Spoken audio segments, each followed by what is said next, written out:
지난주에 했던 말씀들을 우리는 정말로 잘 묵상해 봐야 됩니다.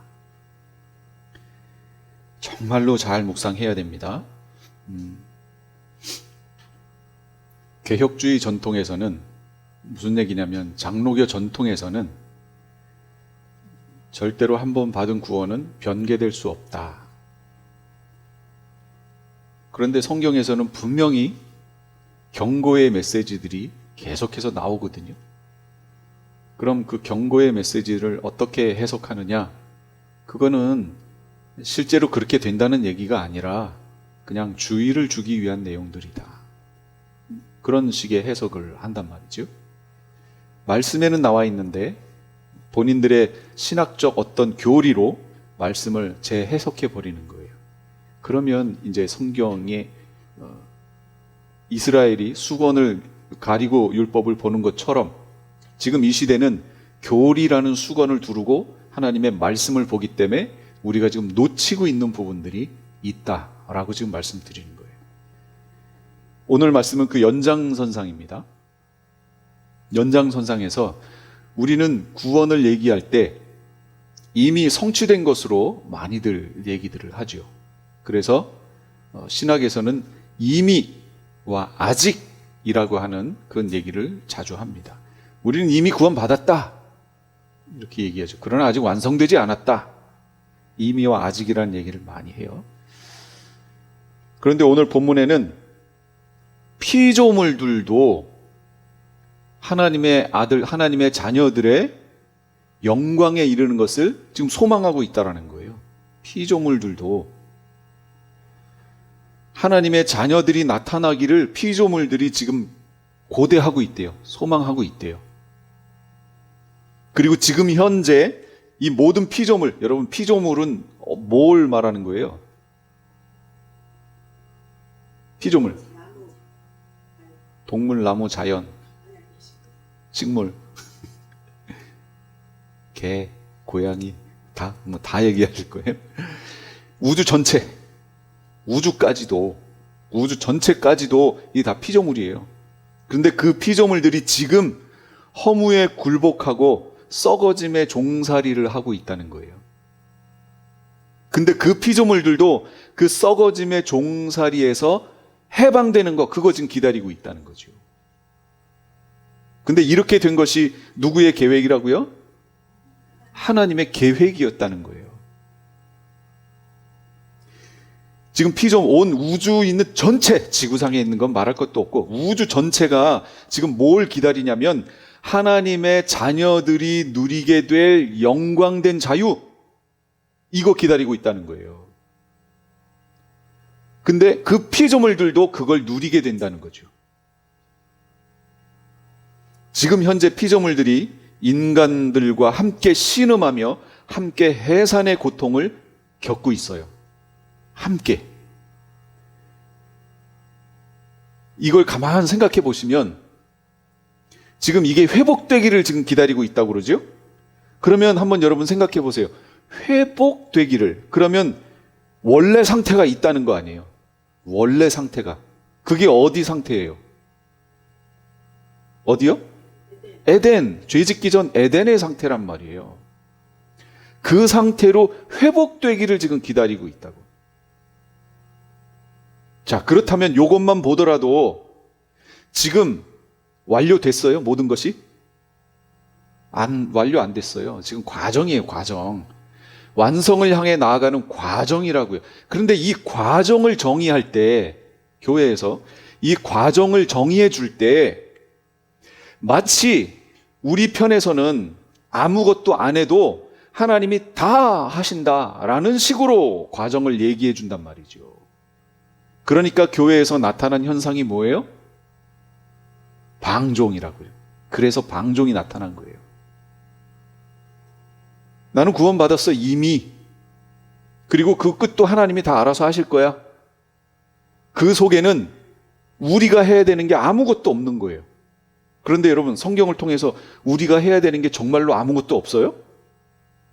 정말로 우리가 아무렇게나 해도 그 구원이 완성된다고 성경이 말하나요? 아니요, 그렇게 얘기하지 않는다라는 거죠. 그런데 교리의 눈으로 그렇게 해석한단 말이에요. 그래서 성도들에게 방종이 일어나도록 교회에서 그 방종이 일어나면 그것을 통해서 세상은 정화될 수 없어요. 예. 그래서 지금의 상태가 나타나는 거예요. 한국 교회는 예전에는 4분의 1이라고 하는 숫자가 크리스찬들이라는 그런 때도 있었어요. 25%? 막 그렇게. 그런 때도 있었는데 지금은요 13%인가? 이렇게 됐어요. 그러니까 반토막 났다는 거죠. 그 반 다 어디로 간 거예요? 그럼 나머지 반은 정말 리얼 크리스찬인가요? 한번 우리가 돌아볼 필요성이 있어요. 이 피조물들도 소망한대요, 지금. 이 피조물들이 약육강식에 의해서 서로를 잡아먹고 하는 이런 내용도, 이것도, 그리고 썩어져 가는 이것도 그들이 탄식하며 고통하는 모습이래요. 그런데 그들에게도 소망이 있다는 거죠. 이거와 마찬가지로 우리 성도들에게도 23절에서 25절 보면 소망이 있어요. 거기 23절에 보면 뭐라고 얘기하시냐면 그뿐 아니라 첫 열매로서 성령을 받은 우리도 이렇게 얘기해요. 이것부터 해결을 해야 될 것 같아요. 첫 열매로서 성령을 받은 우리라고 표현했죠. 이게 무슨 얘기냐면 원래 원어는 성령의 처음 익은 열매라는 말이에요. 성령의 처음 익은 열매. 이게 동의적 속격이라고 그래서 해석하면 이거예요. 성령이라는 첫 열매라는 거예요. 성령이라는 첫 열매를 받은 우리가 되는 거예요. 그러니까 구약에서는 특별한 삼중직에 있는 이들에게만 성령이 역사해서 구약의 어떤 흐름을 가져왔다면 신약에 와서는 이제 오순절 그 사건을 통해서 성령이 믿는 모든 이들에게 역사하지요. 믿는 모든 이들에게 역사한다. 이거 순서가 바뀌었어요. 성령이 역사하심으로 믿는 이들이 나오게 됐지요. 예, 이게 순서가 맞는 거예요. 성령이 역사하셔야 믿게 되는 거예요. 내가 믿었기 때문에 성령이 역사하시는 게 아니고 성령이 역사하셔서 믿는 이들이 나왔어요. 오순절 마가 다락방 사건이에요. 그 열매 말하는 거예요. 그 첫 열매. 그래서 여기에 성령의 처음 익은 열매, 성령이라는 첫 열매를 받은 우리도 소망이 있어요. 지금 무슨 소망? 자녀로 삼아 주실 것을 소망한대요. 여러분, 성령을 받았다고 해서 또는 중생했다고 해서 모든 문제가 다 해결되든가요? 여러분 삶 속에 모든 게 막 다 해결돼요? 우리가 아무리 성령의 충만을 받아도 아무리 경건 생활을 해도 우리에게는 여전히 육체를 입은 우리에게는 탄식이 남아있어요. 신음이 남아있다고요. 육체를 입고 사는 우리의 삶 속에 여전히 남아있어요. 그래서 지금이 완성이 아니고 과정이라고 계속 얘기하는 거예요. 이 과정에 대해서 우리가 강조해줘야 돼요. 강조. 그러나 여태까지 교회들은 어떻게 해왔냐면 결과만을 얘기해줬어요. 결과만을. 우리 편에서 해야 될 것이 없고 그냥 결과만을 믿으라는 거예요. 그래서 방종이 나왔다고 제가 계속 얘기하는 겁니다. 아닙니다. 우리는 과정을 얘기해줘야 돼요. 그럼 이게 저의 얘기냐? 아니요. 바울이 지금 얘기해 주는 거예요. 바울이 지금 뭐라고 그래요? 우리도 성령의 처음 익은 열매를 받은 우리도 어떤 소망이 있냐면 양자 되기를 기다린다는 거예요. 오늘 본문에 뭐라고 그랬어요? 자녀로 삼아 주실 것을 라고 나왔잖아요. 23절에 자녀로 삼아 주실 것을. 이게 현재 과거예요, 현재예요, 미래예요? 미래잖아요. 미래. 자녀로 삼아 주실 것을. 이게 히오테시아라는 헬라어인데요. 이게 양자 되기를, 양자 되기, 양자 삼기라는 말이에요. 그러니까 양자 삼아 주시기를 지금 기다리고 있다는 거예요. 소망하고 있다. 우리가 지금. 그런데 이게 언제 완성되느냐? 그 뒤에 있죠. 우리 몸을 속량하여 주실 것을 고대하면서 속으로 신음하고 있다. 우리 몸을 속량하여 주실 것. 우리 몸의 속량을 받는 것. 여러분, 속량의 뜻이 뭐예요? 속량. 대신 갚아주시는 거잖아요. 속량. 예, 대신 갚아주심. 우리 속량 받은 거 아니었어요? 우리 속량 이미 받았잖아요. 그러니까 여기서 말하는 몸의 속량은 무엇을 말하느냐라는 거죠. 뭐예요? 저 계시록 할 때 계속 얘기했죠. 몸의 속량. 부활 말하는 거예요. 부활. 몸이 완전히 갚아지는 거. 그래서 몸이 완전히 새롭게 되는 거. 부활 말한다고요. 부활. 그러니까 우리의 소망이 뭐예요? 첫째, 양자 되는 거. 둘째, 그게 언제 된다고요? 부활 때 된다고. 이 소망이 우리 가운데 있느냐라는 거예요. 이 소망이. 우리는 지금 과정이에요. 그러니까 아직 이루어지지 않은 이것을 소망으로 바라봐야 된다는 거죠. 근데 우리를 지금 현재 하나님의 자녀라고 부르지 않나요? 그럼 이거 어떻게 된 거예요? 지금 자녀라고 부르는데? 근데 여기서는 삼아 주실 것을, 미래를. 그리고 그거는 부활 때 이루어진다고 성경이, 바울이 지금 얘기해 주고 있잖아요. 이 부분은 뒤에 가서 다시 말씀드릴게요. 아주 중요합니다. 그건 잠시 뒤로 밀어놓고요. 자, 여기에서 아까 피조물들의 소망과 우리 성도들의 소망을 통해서 봤을 때 우리는 지금 완성이 아니라 완성을 향하여 가는 중이에요. 완성을 향하여 가는 이들에게 필요한 것이 있어요. 반드시 필요한 게 있어요. 그게 뭐냐면 소망이라는 거죠. 소망이 반드시 필요합니다. 지금 말씀, 오늘 본문 말씀을 쫙 이렇게 색깔피를 해놓고, 자, 다음 말씀을 한번 찾아보세요. 히브리서 6장 19절. 같이 읽습니다. 시작. 우리에게는 이 소망이 있으니 그것은 안전하고 확실한 영혼의 닷과 같아서 휘장 안에까지 들어가게 해줍니다. 뭐가 있다고요, 우리에게? 소망. 이 소망이 뭐냐면 안전하고 확실한 영혼의 닻이라는 거예요. 제가 계속 얘기했잖아요. 배가 그 자리에 머물러 있게 하는 거, 그 뭐가 그렇게 해요? 닻이 그 역할을 한다고요. 닻이. 바닷속으로 내리는 그 뽀빠이 여기에 이렇게 있는 거 있잖아요. 쭉 있는 거. 그 닻이에요. 그 닻을 내리면 그 배는 그 자리에 고정되어 있어요. 물살 때문에 약간의 움직임은 있을 수 있지만 그 자리에 머물러 있다고요. 닻이 그 역할을 한다고요. 그럼 우리의 신앙이 그 자리에 머물러 있게 하는 거, 그거 뭐가 하는 거예요? 그게 소망이 그 역할을 한다고요. 소망이 우리 영혼의 닻이라고요. 그래서 이 소망이 있는 사람들은 어디로 들어가냐면 휘장 안으로 들어간다는 거예요. 여기서 말하는 휘장이 어디 휘장이에요? 그렇죠. 지성소 앞에 있는 휘장 말하는 거예요. 우리는 최종적으로 지성소 안으로 들어가는 거예요. 거기에 누가 계신대요? 하나님이 계시잖아요. 나중에 계시록에 보시면 여러분 이 가로 세로 높이가 똑같은 뭔가가 이렇게 내려오죠. 그걸 뭐라고 그랬어요? 예, 새 예루살렘이 내려오잖아요. 가로 세로 높이가 똑같잖아요. 성막 구조에서 가로 세로 높이가 똑같은 게 뭐예요? 그게 지성소예요. 이제는 그 지성소가 친히 하나님이 그 안에 계신 하나님이 그 새 예루살렘과 함께 우리에게 오고 거기에 문이 있어서 구원받은 이들이 거기로 들어간다고요. 하나님과 하나가 되는 거예요. 그러니까 그 안에서 이렇게 보면 여러분 성소가 보여요? 안 보여요? 안 보여요. 내가 그 안에 들어가 있잖아요. 내가 지성소 안에 들어가 있는데 지성소는 밖에서 봐야 저게 지성소구나 이렇게 하는 거지. 그 안에 내가 들어가 있는데 지성소가 보일 리가 없죠. 그래서 계시록에도 보면 성전이 없다라고 나와요. 예, 성전이 없어요. 우리가 그 성전 안에 들어갔기 때문에.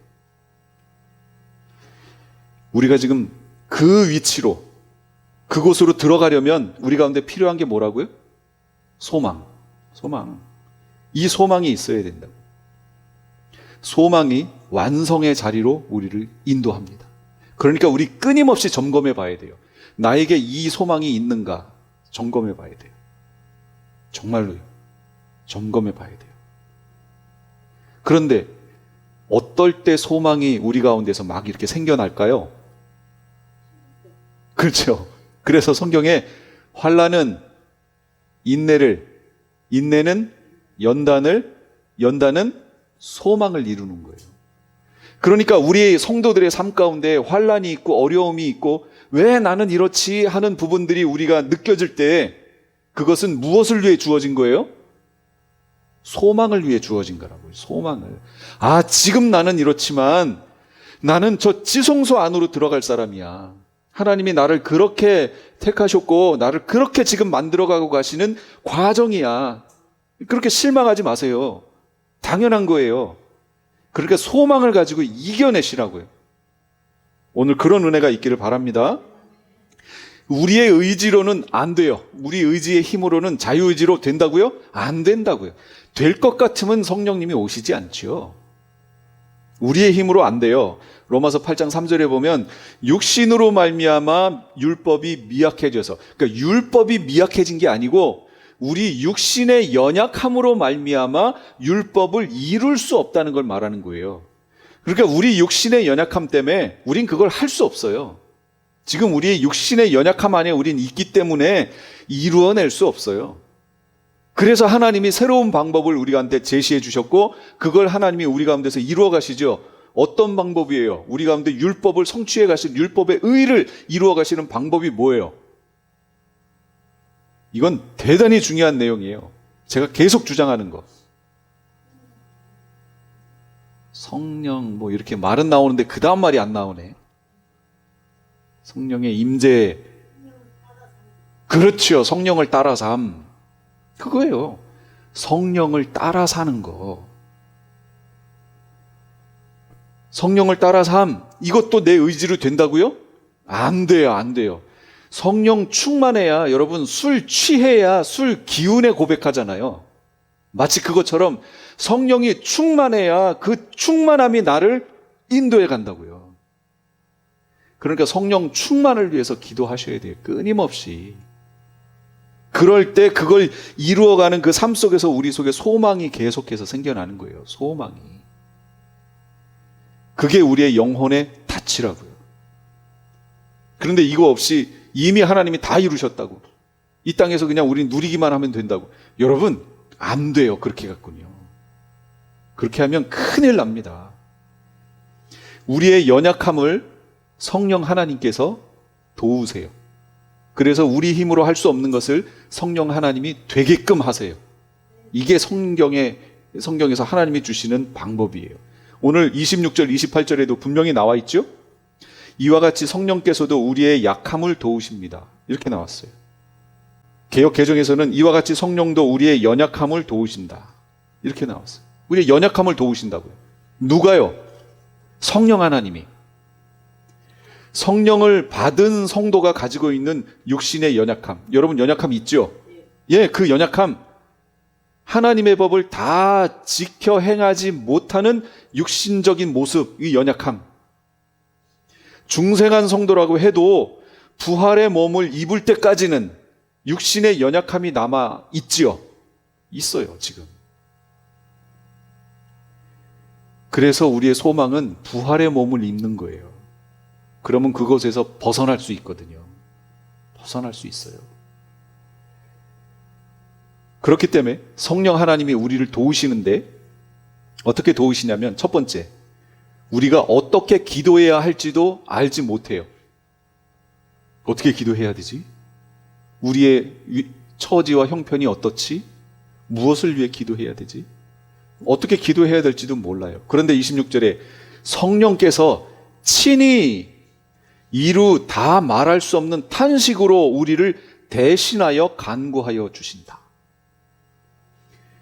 이 원어의 의미가 우리에 대해서 탄원하여 주신다, 청원하여 주신다, 그런 얘기예요. 또 두 번째는 성령이 어떻게 하시냐면 하나님의 뜻을 따라 우리는 구하는 걸 모르는데 27절에 성령께서 하나님의 뜻을 따라 성도를 대신하여 간구하신다. 대신하여. 요한 1서에 보면 5장 14절에 우리가 하나님에 대해서 가지는 담대함은 이것이니 뭐냐면 곧 무엇이든지 우리가 하나님의 뜻을 따라 구하면 하나님은 우리의 청을 들어주신다는 것. 이게 우리의 담대함이래요. 그런데 문제는 뭐냐면 우리가 하나님의 뜻이 뭔지 모른다는 거죠. 그러니까 성령 하나님이 우리 대신하여 하나님의 뜻대로 우리를 위해 간구하고 계시다. 여러분, 여기에는 우리가 생각해야 될 것들이 많이 있어요. 여기서 중요한 게 뭐냐면 친히 대신하여 간구하시는 하나님, 간구하시는 성령님.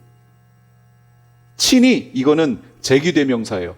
성령 하나님 자신이라는 말이에요. 성령 하나님 자신이 성도들을 대신하여 성부 하나님께 간청을 올리고 있다고. 그런 말이에요, 이게. 그럼 이렇게 하실 수는 있어요. 무슨 얘기냐면 성령이 주되게 쓰시는 방법들 중에 이런 것들이 있을 수 있어요. 갑자기 내가 기도하는데, 아니면 어떤 문제에 대해서 깊이 생각하는데 마음속에 그 문제에 대해서 너 먼저 회개해야 돼 하는 말씀을 주실 수도 있죠. 제가 한 예를 말하는 거예요. 그냥 갑자기 이렇게 있는데 그런 감동을 이렇게 주세요. 그래서 그렇지 하고 회개를 하나님께 하게 되기도 하고, 때로는 네 뜻이 아니고 하나님의 뜻을 구해라. 가만 생각해 보니까 이거 다 내 뜻이었던 거예요. 말고 하나님의 뜻을 구해라. 이런 감동을 주시기도 하고, 지금 누구를 위해서 중보해라. 이런 마음을 주시기도 하세요. 이거 성령 하나님이 하시는 거예요. 그런데 여기서 말씀하고 있는 이 내용은 그 수준이 아니라고요. 지금 제가 여기서 예를 들어드린 이 내용들은 누가 기도하는 거예요? 성령 하나님이 나로 하여금 깨닫게 하셔서 내가 기도하게, 간구하게 하시는 거잖아요. 그런데 오늘 본문은 뭐라고 얘기했어요? 성령 하나님이 친히 우리를 대신해서 간구하신다고 그랬잖아요. 그러니까 여러분, 우리가 얼마나 수지 맞았는지 몰라요. 잘 생각해 보세요. 이 땅에는 두 종류의 사람밖에 없어요. 성령 하나님이 있는 사람하고 없는 사람이에요. 그래서 이렇게 밖에 나가서 여러분 사람들 보시면 성령 하나님이 없는 사람들은 온갖 더러운 영과 그 영향력을 받고 그냥 살아가는 사람들이고, 하나님의 사람들은 성령 하나님이 그 안에 함께 계셔서 동행하시며 이 사람이 어떻게 기도해야 될지도 알지 못하고 하나님의 뜻이 무엇인지도 모를 때 우리를 위하여 우리 안에서 친히 성령 하나님이 대신 기도해 주시는 사람들이에요. 그게 하나님의 사람들이에요. 그게 성도란 말이에요. 우리가 육체를 입고 있기 때문에 연약함 때문에 때로 실패하고 넘어지기도 하지만, 그러나 여전히 지금 우리가 여기 있을 수 있는 것은 이유가 뭐라고요? 성령 하나님의 간구 때문에 그렇다고요. 성령 하나님의 중보 때문에. 성령 하나님이 이걸 언제까지 하시겠다고요? 완성될 때까지 하시겠다는 거예요. 이게 약속이라고요. 약속. 그리고 성령 하나님은 그 약속을 배반하시는 분이 아니세요. 철회하시는 분이 아니에요. 끝까지 그렇게 하시겠다는 거예요. 끝까지. 우리가 연약하고 부족함에도 불구하고 여전히 지금 이렇게 주님 앞에 설 수 있는 이유는 성령 하나님의 중보 때문인 거죠. 그러니까 여러분, 성령 충만함을 받아야 돼요. 우리 이거 놓치면 끝나요. 그래서 바울은 계속 얘기하는 거예요. 성령을 소멸하지 말며. 성령 소멸하면 끝이에요. 끝. 성령을 소멸한다는 것이 성령 하나님, 나는 잘하고 있는데 성령 하나님이 나에게서 떠난다는 걸 말해요? 아니요. 그게 아니고, 지난주에 봤던 거, 너희가 육신대로 살면 어떻게 한다고요? 육신대로 계속해서 살면 어떻게 된다고요? 반드시 죽을 것이로되 영으로서, 그 영이 무슨 영이에요? 성령으로서 몸의 행실을 계속해서 죽이면 살게 될 것이다. 그거 말하는 거예요. 끊임없이 연약하지만 성령 하나님과 동행하는 거, 정말 뻔뻔할 정도로 여러분 성령 앞에 나가야 돼요. 어쩔 수 없어요. 우리가 살 길은 그 길밖에 없어요.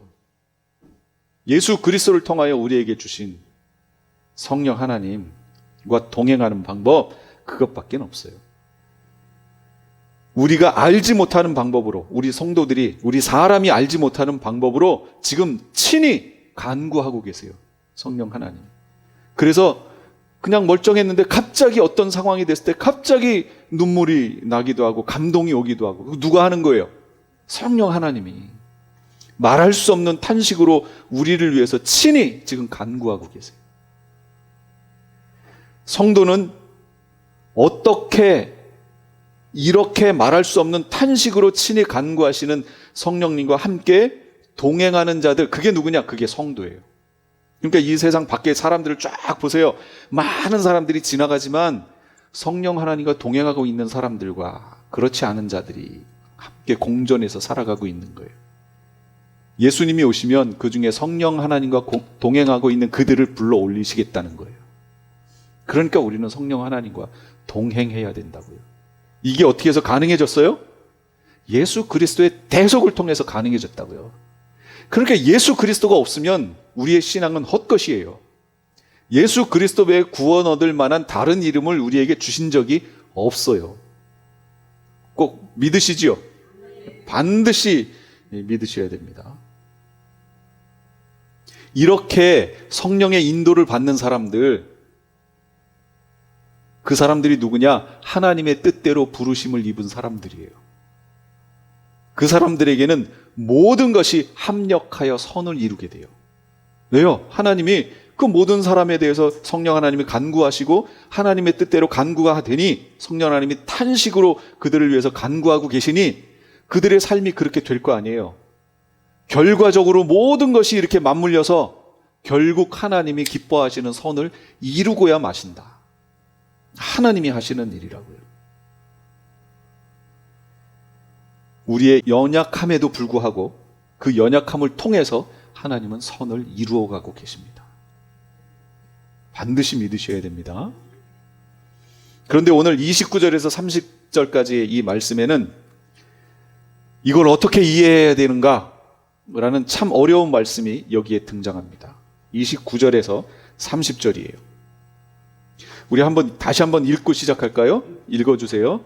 시작. 하나님께서는 미리 아신 사람들을 택하셔서 자기 아들의 형상과 같은 모습이 되도록 미리 정하셨으니 이것은 그 아들이 많은 형제 가운데서 맏아들이 되게 하시려는 것입니다.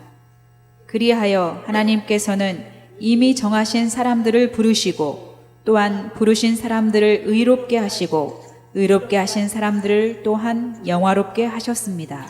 여기서 봐야 될 몇 가지 포인트들이 있어요. 하나님께서 우리를 미리 정하셨다고 얘기했죠. 그러니까 29절에 하나님께서 미리 아신 사람들을 택하셔서 자기의 아들의 형상과 같은 모습이 되도록 미리 정하셨으니, 아들의 형상이 뭐예요? 그리스도의 형상인데 아들은 누구 닮았어요? 아버지 닮았어요. 그러니까 이건 다른 말로 뭐예요?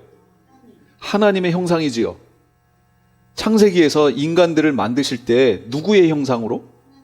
하나님의 형상대로. 우리가 하나님의 형상대로 만들어졌어요. 그런데 죄로 인하여 이게 변질됐죠. 변질됐어요.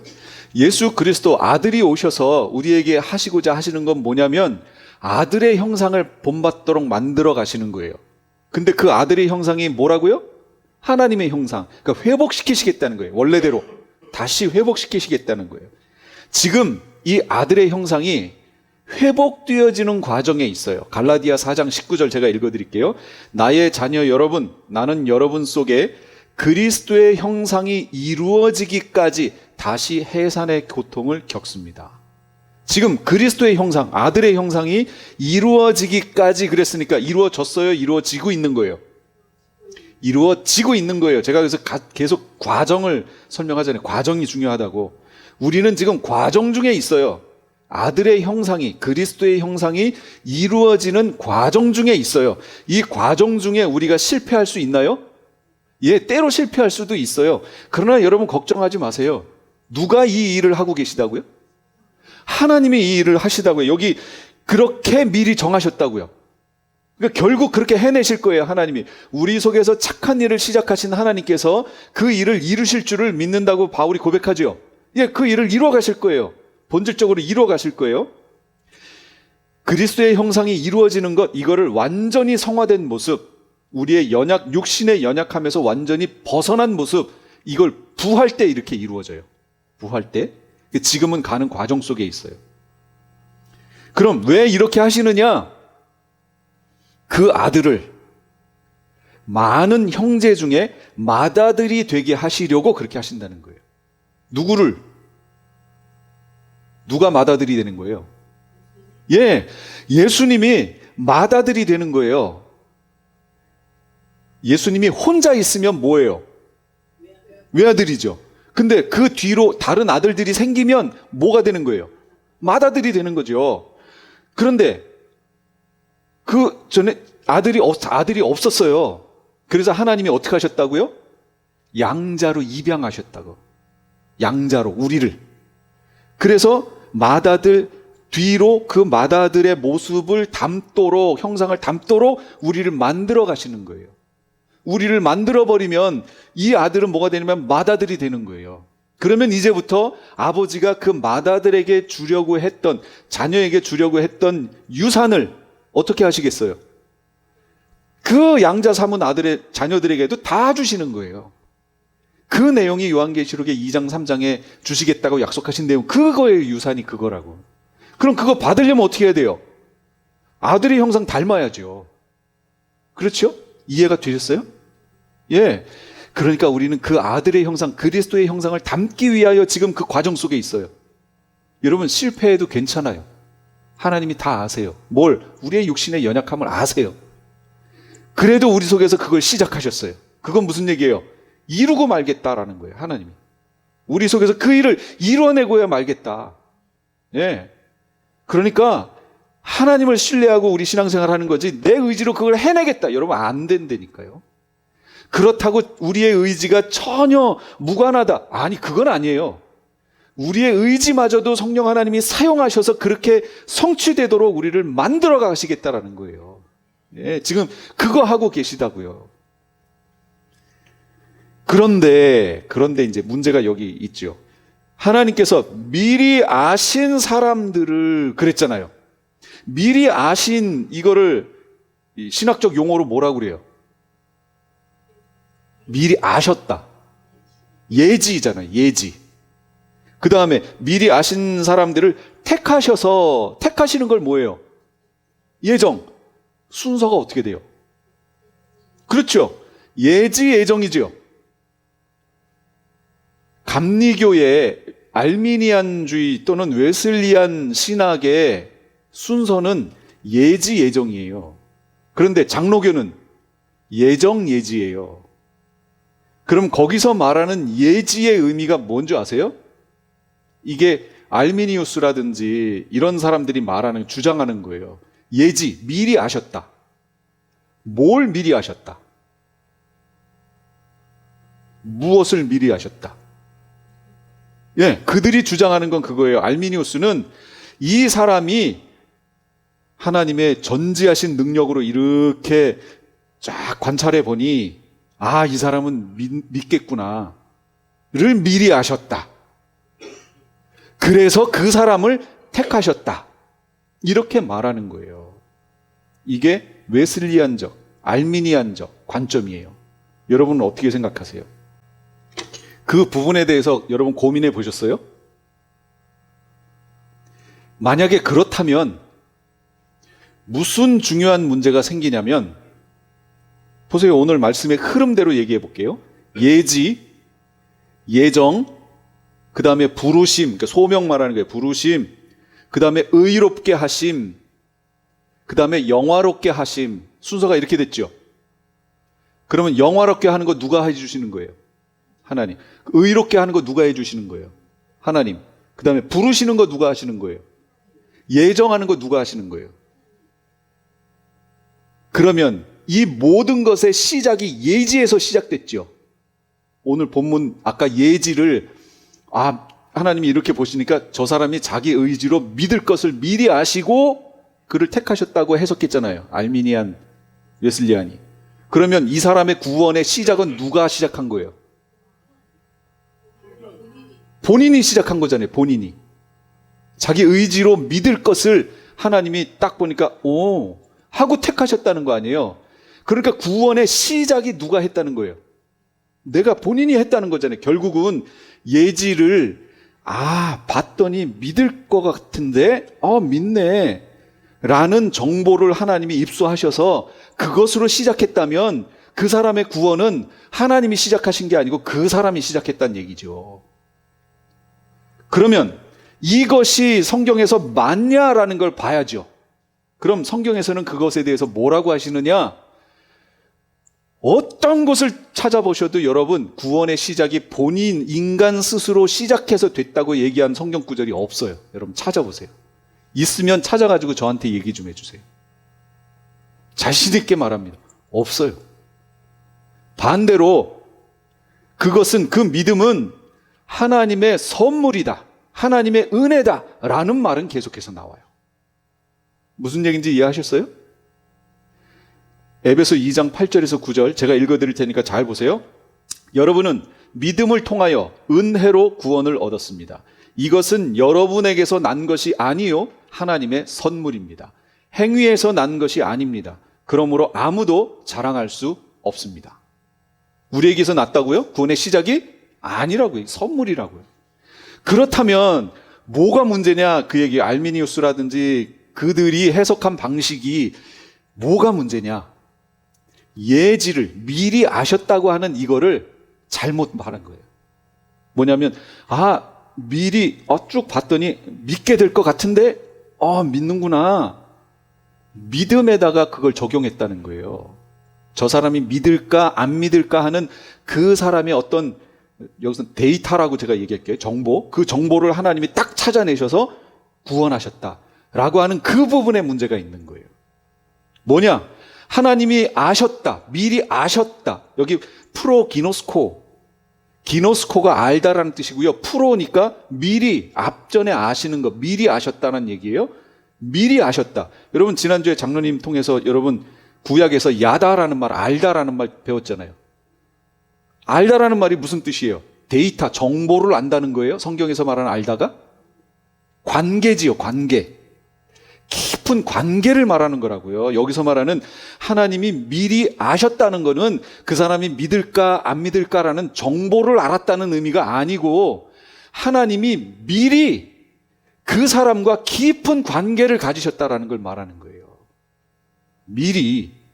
그러면 그 사람과 깊은 관계를 가지시려면 왜 그 사람이에요? 다른 사람도 아니고 왜 그 사람이에요? 왜? 하나님의 선택이지 뭐예요. 하나님이 마음속에서 미리 정하셨기 때문에 그 사람인 거죠. 다른 사람이 아니고 하나님의 깊은 관계를 가지시려고 그 사람, 왜 그 사람이 됐느냐라는 거예요. 하나님이 정하신 거 아니에요. 인간 편에서 한 게 아무것도 없다니까요. 하나님 편에서 정하셔서 그 사람하고 미리 프로기노스코, 미리 그 사람하고 깊은 관계를 가지시고 그 사람을 선택하여 하나님 백성 삼어 가셨다고요. 그래서 이 단어를 잘 보세요. 관계적 아심을 말하는 거예요. 그 안에는 사랑, 언약, 선택 이런 내용들이 그 안에 있어요. 아모스 3장 2절. 내가 너희만을 알았다. 아모스 3장 2절이 구약이에요. 내가 너희만을 알았다. 이게 뭐예요? 이스라엘 너희만 내가 이렇게 관찰해가지고 너희에 대해서만 내가 잘 안다? 이 얘기인가요? 그건 정보죠, 정보. 내가 너희만 알았다는 뜻은 그 의미가 아니라 내가 많은 나라와 민족이 있는데 그 중에 이스라엘 너희하고만 선택했다? 너희만 선택했고 너희하고만 언약했다? 이 얘기를 말하는 거예요. 알았다는 얘기가. 또 호세아 13장 5절. 광야에서 너희를 알았다. 데이터로 말하면 뭐냐면 너희가 광야에서 이렇게 움직이고 뭐하고 너희가 이렇게 하는 걸 알았다? 이 말인가요? 아니요. 여기서 말하는 알았다는 얘기는 광야에서 너희를 알았다는 건 광야에서 너희를 내가 보호했다. 관계를 가지고 보호했다. 이거 말하는 거예요. 시편 1편 6절. 여호와께서 의인의 길을 아신다. 의인이 어떤 길로 가고 좁은 길로 어떻게 가고 그 길 가다가 보니까 오르막도 있고 내리막도 있고 넓은 길도 있고 좁은 길도 있고 막 이렇더라. 의인들이 가는 길을 봤더니 그 길을 아신다는 얘기예요. 지금 이게? 아니에요. 그런 정보를 아신다는 게 아니고 의인의 길을 아신다는 건 하나님이 의인의 길을 보호하신다는 걸 말하는 거예요. 관계적으로. 고린도전서 8장 3절. 하나님은 자기를 사랑하는 자를 아신다. 제가 나를 어떻게 사랑하는지, 어떻게 사랑의 메시지를 주는지 그 데이터를 아신다는 얘기예요? 그게 아니고 관계적으로 나도 그를 사랑한다, 그 얘기를 말하는 거예요.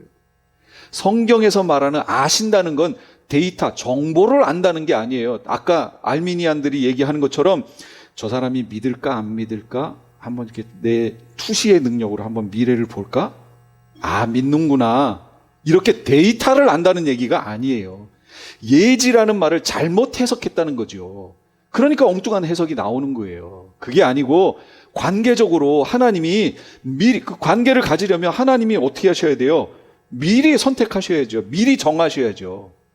하나님에게서 시작됐다고, 모든 것이. 그걸 말하는 거예요. 그래서 예지, 예정, 부르심, 칭의와 성화, 영화, 이 모든 것은 하나님께서 하시는 일이며, 이제 여기 중요한 게 있어요. 오늘 본문에 나와 있는 29절에서 30절까지 있는 동사들 있지요. 이 동사들은 다 능동태 과거형이에요. 이상하지 않아요? 여러분, 다른 건 그렇다 쳐도 영화는 언제 되는 거예요? 나중에 미래잖아요. 그런데 과거형으로 돼 있어요. 그럼 이거 뭐예요? 그러니까 이걸 가지고 어떤 사람들은 이미 구원은 다 이루어진 거야. 내가 어떻게 살아도 구원은 성취된 거야. 라고 어떤 분들은 해석을 한단 말이에요.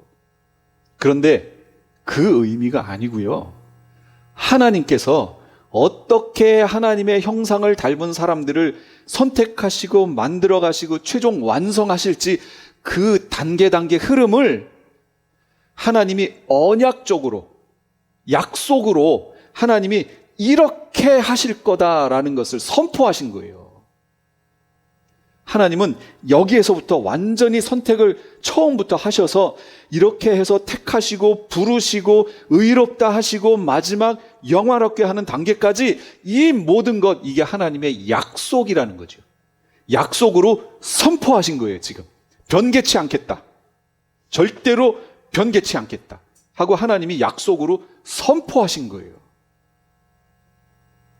그러니까 하나님의 약속의 기인에 보면 구원은 성취된 거죠. 하나님은 변개하시지 않으시니까. 그런데 제가 지금 계속 강조하는 게 뭐예요? 과정이라고 자꾸 얘기하잖아요. 성경은 이 두 가지가 동시에 그려져 있는 거예요. 하나님의 약속과 우리는 어떻게 해야 된다고요? 그 과정을 사는 우리는 성령의 인도를 받아 성령을 쫓아 행하는 삶이 따라올 때 그 약속이 성취되는 거예요. 약속이 성취. 그런데 내가 그 하나님은 약속을 변개치 않는 분이신데 내가 그 약속을 따라가다가 성령을 쫓아 살다가 중간에 여러분 그 성령으로부터 떨어져 나올 수 있나요? 성령 하나님이 떨어져 나가는 게 아니고 내가 성령으로부터 떨어져 나갈 수 있나요? 예, 그 부분을 여러분 찾아내셔야 된다는 거예요. 그 부분을 바로 히브리서라든지 지난주에 봤던 말씀에서 경고하고 있는 거예요. 그럴 수 있다고. 그럴 수 있다고. 그러니 바울은 뭐라고 주장해요? 성령을 쫓아 행하되 성령을 소멸하지 말라고. 여러분, 만약에 성령을 소멸하는 일이 없으면 성령을 소멸하지 말라라고 이렇게 말할 수 있어요? 없지요.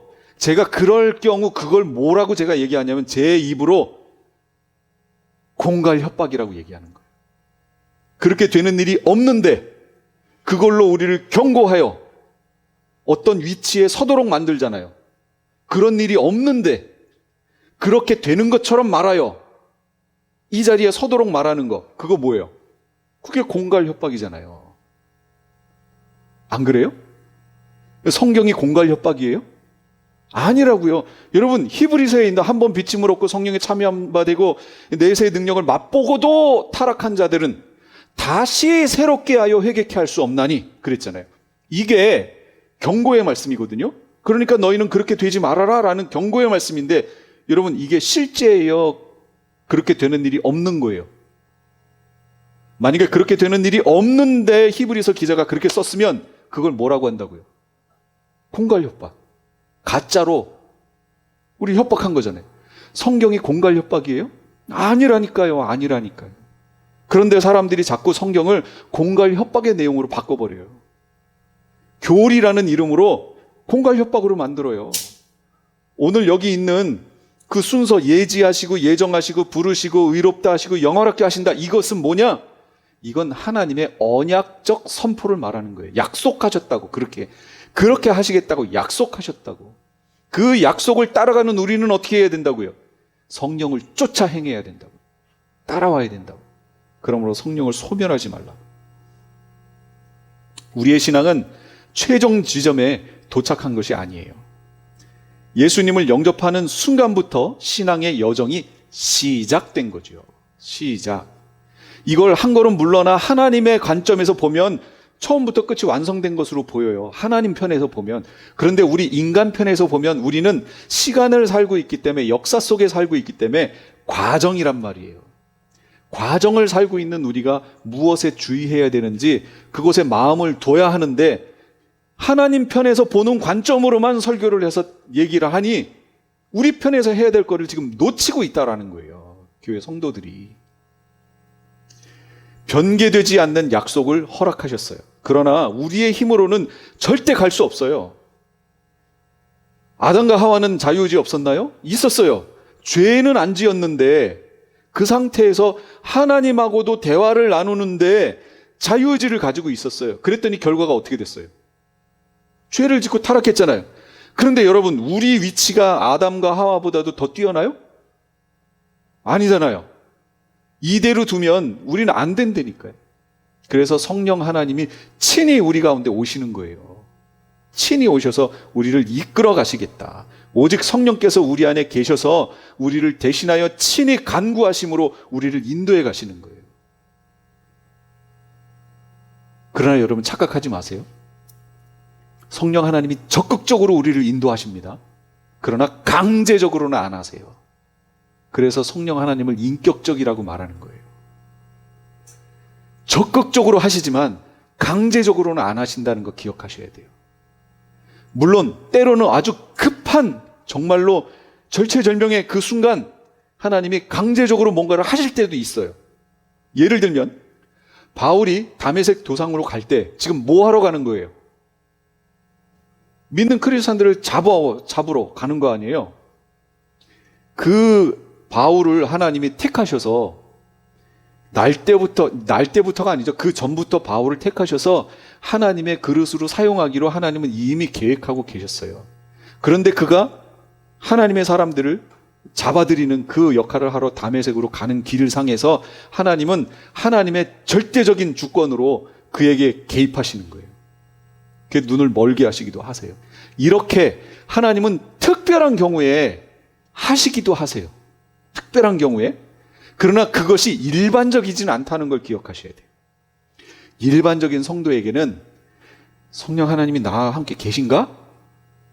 모를 정도로 우리와 함께 계시며 우리를 인도하시고 우리를 위해 친히 간구하시고 대신 탄원해 주고 계시다. 그러니까 우리의 연약한 무릎을 이제 여러분 이렇게 세우고 오늘 우리에게 닥친 믿음의 경주를 정말 힘써 싸우셔서 나중에 주님 앞에서 우리 모두가 발견되는 그런 은혜가 있기를 원합니다. 그래서 양옆에 계신 분들한테 한번 격려해 보세요. 우리는 주 안에서 할 수 있습니다. 성령 하나님이 우리를 도우십니다.